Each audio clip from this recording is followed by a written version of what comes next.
Welcome back to Hong Kong Direct. Special guest Graham Cunningham still with me. More from him very shortly. But Ed Sadler has more for us on the week ahead with the National Day Cup looming and more news around Hong Kong racing. Here's Ed.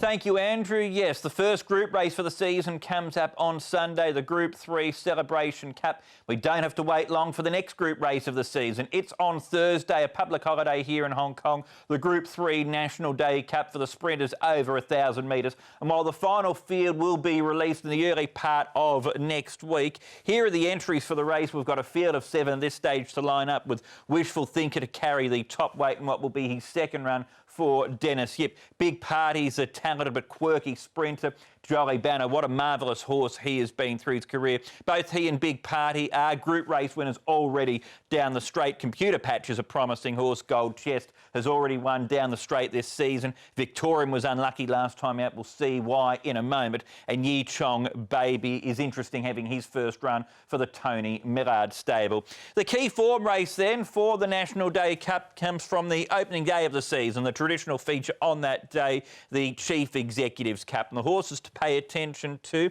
Victorian, who's out the back here; Wishful Thinker, who, as I mentioned before, will carry the top weight. We've also got Computer Patch, who is up on the speed in this event, and Jolly Banner out wider. So having a look at the concluding stages of this race then, Victorian was unlucky. As you can see, he was out the back. The reason he was there was he missed the start. So it was always going to be tricky for him from there, but he got home really strongly along the inside part of the track to run a placing in this race. He ended last season in really good form, and he'll have a lightweight in the National Day Cup. That is significant. Jolly Banner's effort was huge. He's an older horse, but he's still got it to compete at this level. He ran a really good second. He was stuck 3 wide throughout in that event. And the other horse I think to take out of that race is Computer Patch. With 200 metres left to go, as you would have seen there, he looked like he was going to go on and win the race, but he wasn't quite able to go on with it, particularly in the last 100 metres where he really peaked on his run.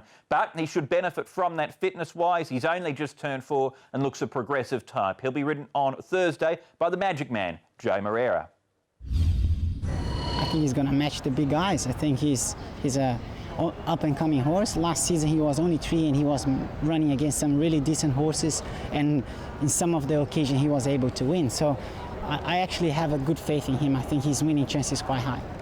Joe won on Computer Patch last season when he was trained by John Moore. These days, with John having been retired, he's trained by Tony Cruz. One other horse I wanted to point out as having his first start for the season, and that is Big Party, the big grey galloper. Now, you know how much talent he's got, this horse. He is a very, very talented type. He's already a Group 3 winner down the straight of the Bohemia Sprint Trophy from last season. He had less weight to carry in that race, though, than what he will have to carry on Thursday. This is his latest trial, his only trial leading into this event. Zac Purton was on board. He settled in a handy position. As you can see, he had a pretty easy time of things over the concluding stages of the race. I think that he's the most talented horse lining up in the National Day Cup, but my knock on the horse is that he's never really produced his best when he's fresh. So I think that whatever he does on Thursday, he will be better off for going into the future. So for mine, my idea of the winner comes from the likes of Computer Patch, Jolly Banner, or the lightweight in Victorian. Those are the 3 that I'm most keen on in the event. So that's the National Day Cup. It comes up as the feature race on Thursday's National Day card. A bit of news, though, coming through the week, that we're going to have Tony Picone rejoining the jockeys' ranks here in Hong Kong. He had a 2-month stint earlier on in the year.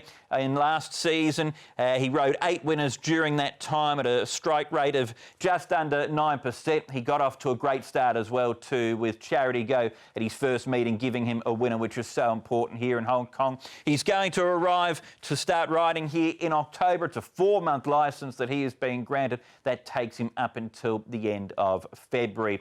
And just wrapping up the segment, we're coming towards the end of the first month of racing here in Hong Kong. Casper Founds has started off in a blaze of glory. He leads the way on 9.5 wins. Of course, he got a dead heat on Wednesday night, so he leads the way in the trainer's title over Francis Loy. It's also been a great month for Joe Moreira. He leads the way on 15 wins in the jockeys title as he pursues a 4th jockeys championship here in Hong Kong. But even the Brazilian knows that there's still a long way to go.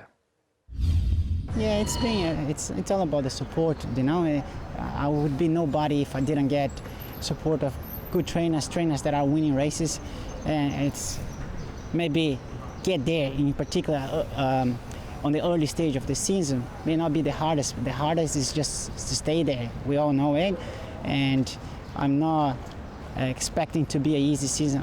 I'm very committed. I'm going to be working very hard, and hopefully when we come to the end of the season, when I look back, and I'd be proud of myself of the hard work that I have put on.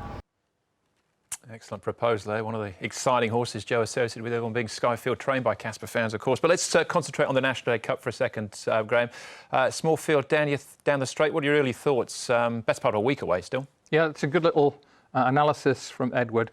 He's right about a big party. He's a very talented horse, but he doesn't always come to the party. He's had treatment on a bony fragment above his left zygomatic arch over the summer. Sounds painful, but he's a very, very talented horse. A very tightly knit group of horses from that Chief Executives Cup. Jolly Banner, Victorium, Computer Patch. I sense that Edward quite likes Computer Patch. Joe definitely does. And I think he's bound to run well. Proven over 1,000 metres and still progressive.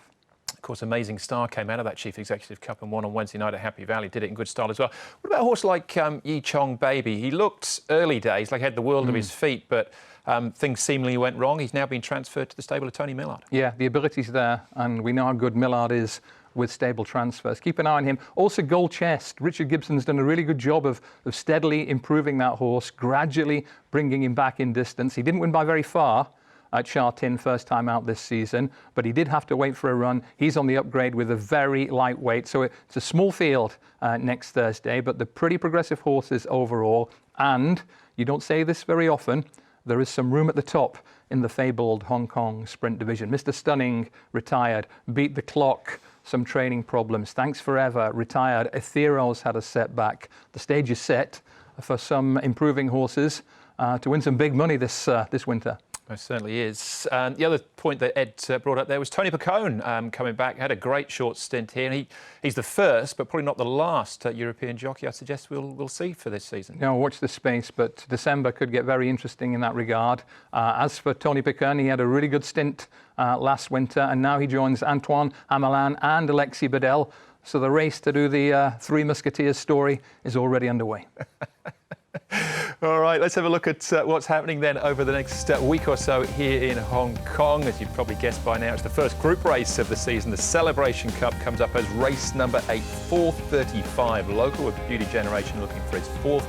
So no Wednesday racing for us at Happy Valley. It's Thursday day meeting at Sha Tin for the National Day Cup, a public holiday here, and then back again the following Sunday at Sha Tin. So Sha Tin, Sha Tin, Sha Tin for us over the next 7 or 8 days here in Hong Kong. So we started with the Celebration Cup, Graham. That's what we'll finish with as well. It's a starting point for both Beauty Generation and Golden 60, but the seasons really, I suppose, we'll learn a lot about where they'll be going this season, on Sunday afternoon. Yeah, it's going to shape the next few months in the 1,400-mile division, and I think for many people, the ideal scenario would be another win for Beauty Generation, history maker, with Golden 60 charging home late, setting things up for a rematch. There's only one thing better than a top-quality heavyweight clash, and that is a heavyweight rematch. And that's what we might end up in races like the Sha Tin Trophy, Jockey Club Mile, Longines Hong Kong Mile in December. So it's the starting point, but it's a very, very compelling starting point this Sunday. It certainly is. Can't wait for that. Enjoy the action on Sunday, Graham, and thanks as always for your contribution today. My pleasure. All right, so that's the show. Thanks for watching. We're going to leave you this week then with Beauty Generation in last year's Celebration Cup, completing the hat-trick. Can he make it 4 on Sunday? We will find out in due course. But hopefully you can join us again on Sunday. We'll bring all the action from Hong Kong direct to you. Beauty Generation, Purton pours the pressure out into Kaying Star, and the champ rolls on. Beauty Generation a length and a half. Cruise mode at the moment from Kaying Star, Furore. White Cuckoo's revving up late, then Southern Legend. Beauty Generation 150 out. Purton starts pushing. White Cuckoo's running on. Kaying Star, but Beauty Generation starting to tire, but the champ is back in fine form. And Beauty Generation 10 in a row.